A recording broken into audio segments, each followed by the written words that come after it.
Hello everyone, welcome back to the channel. I want to start with something that might sting a little.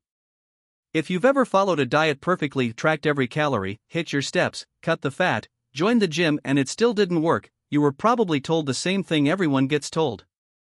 You lacked discipline.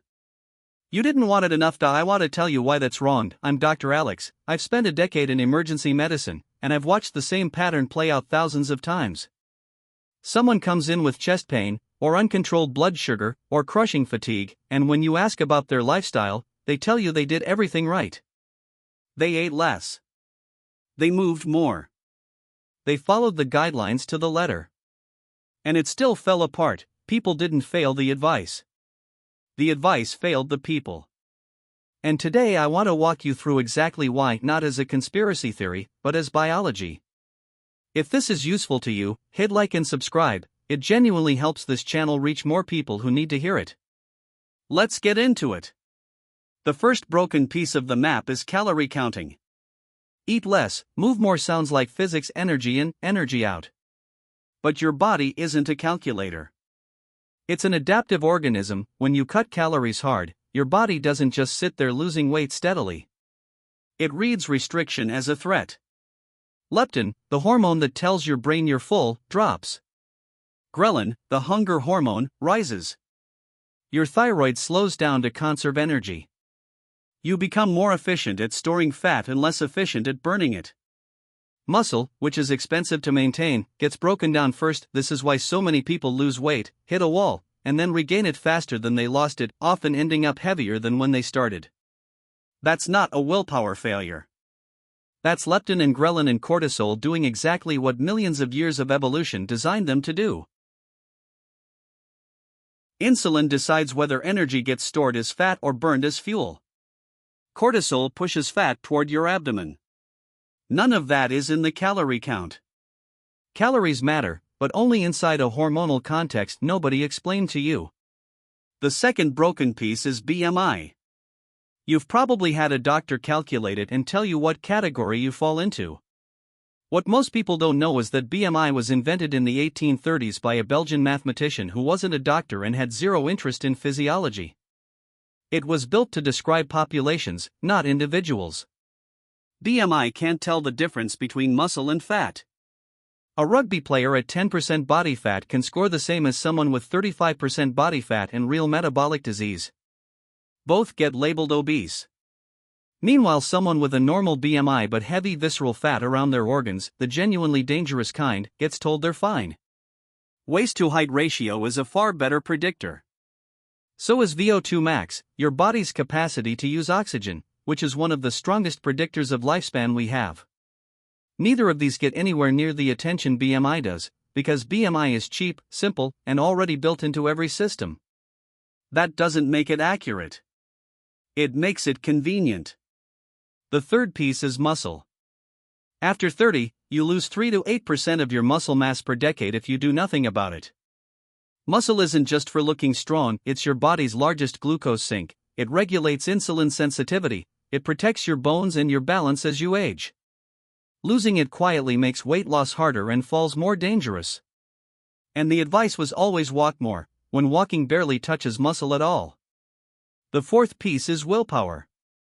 Willpower is not infinite. It's a finite resource that drains through the day, and it collapses further when blood sugar dips or sleep is short. Telling someone exhausted and sleep-deprived to just try harder ignores that their prefrontal cortex, the part of the which brings us to sleep. 8 hours became the universal target, but duration alone means little if the sleep is fragmented, mistimed, or too warm a room to reach deep stages. One bad night raises cortisol and hunger hormones. Chronic short sleep mimics insulin resistance. Nobody built that into the guidelines either. The fifth piece, and one of the most overlooked, is chronic inflammation. Not the kind you get from a sprained ankle, a slow, silent, systemic kind that quietly damages tissue for years. Elevated inflammatory markers disrupt serotonin and dopamine production, and a meaningful subset of depression cases trace back to this, not to a simple chemical imbalance. Brain fog, low mood, stubborn weight, fatigue that doesn't respond to sleep, these often share the same inflammatory root. And mental health guidance for decades treated the mind as if it floated separately from the body, prescribing therapy and medication without ever asking whether gut health, blood sugar swings, or chronic stress were the actual drivers. Your gut produces around 90% of your serotonin. Blood sugar crashes trigger adrenaline responses that feel identical to anxiety. Breathing patterns regulate your nervous system more powerfully than most people realize. None of this is fringe science. It's just science that never made it into a poster. The sixth piece is what we actually started eating and drinking. Ultra-processed foods are engineered to maximize reward and minimize the signals that tell you you're full. They deliver calories without the nutrients your brain expects to come with them, so your body keeps signaling hunger even after you've eaten plenty.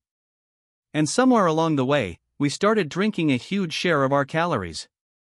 Fruit juice, smoothies, lattes, sports drinks. A glass of orange juice can carry roughly the same sugar as a glass of Coke. Skip the fiber that normally slows sugar absorption so you can consume hundreds of extra calories a day and never feel satisfied. The guidelines said cut back on sugary drinks, but never clearly separated soda from healthy juice. That gap cost people more than they realize. The seventh piece is that everyone's biology responds differently to the exact same input. Continuous glucose monitors have shown that one person can eat white rice and barely register a blood sugar change, while another spikes into prediabetic territory from the identical meal. Gut bacteria, genetics, stress load, and training history all shape that response. A single universal diet was never going to work for everyone, because no two metabolisms are identical. And here's something worth knowing about where this advice actually comes from. Doctors receive almost no formal training in nutrition. Across 15 years of medical education, I received maybe 2 weeks on it. Medical school teaches you to diagnose and treat disease, not to prevent it. Consultations are built around 10-minute slots, enough time for antibiotics or a referral, nowhere near enough to rebuild someone's diet, sleep, and stress patterns. So the advice that reached the public was often built by people who were never trained to give it in the first place. So if you've done everything right and it still didn't work, here's the honest answer: your body wasn't broken, and neither were you. It was following its biology exactly as designed, responding to blood sugar, to sleep, to stress, to signals it was given. The map you were handed was incomplete. That was never a reflection of your discipline. The good news is you don't need to fix everything today. Pick one thing. Add protein to breakfast. Walk after dinner. Get to bed at the same time each night. Lift something heavy twice a week. One change, held consistently, moves the next biomarker, which moves how you feel, which makes the next change easier. That's how real, lasting health gets built, not through willpower, but through better systems. If this video helped you understand your body a little better, please like it and subscribe, and let me know in the comments which part of this you want me to go deeper on next. Take care of yourselves, and I'll see you in the next one.